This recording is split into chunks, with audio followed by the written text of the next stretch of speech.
Good evening. Tonight we are learning more about a man accused of sexually assaulting a woman on the campus of Salt Lake Community College. Police say he hid in a woman's locker room and then waited for someone to come in. News specialist Sean Moody is at the campus tonight with more on the attack and how students are feeling after this scary incident. The Salt Lake Community College spokesman said there are about 250 security cameras around the campus. They had a picture of the person they were looking for within just a few minutes, but students here said they're really proud of their peers stepping in, giving police a license plate number, which eventually led them to a suspect. This was a planned, coordinated assault. Utah Highway Patrol Sergeant Todd Royce described a terrifying scene inside the women's locker room Friday morning. He knew what he was doing. He knew what he wanted to do. And that's what's scary to us, law enforcement in the community. According to the probable cause statement police filed when they arrested Timothy Wyatt, they say he waited inside for about 90 minutes, putting tape over the motion sensor to stop the lights from coming on. When an 18-year-old female student came in, police said Wyatt, wearing latex gloves, grabbed her from behind, putting a hand over her mouth.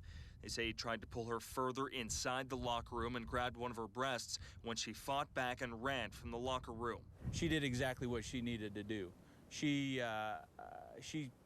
most likely saved herself from being more severely sexually assaulted in this case. Police said 4 other students followed Wyatt to his truck and got his license plate number, and the search was on.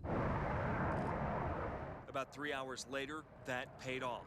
They just located the vehicle and they have the suspect in custody. Police said they found Wyatt at a 7-Eleven. Get the cameras out. Back off. And arrested him for investigation of forcible sexual assault, burglary, assault, and drug possession. Students were glad to hear of an arrest and proud of how their fellow students jumped in to help. I think that's very brave of them, and that's something that we should appreciate and respect. And it was something that they didn't ask for anything in return. It was just a good thing to do. It was the right thing to do. Green CHOI hopes the student in that locker room knows the people here have her back. I hope she feels like she's in a campus where people do stand up and speak up against injustices like these.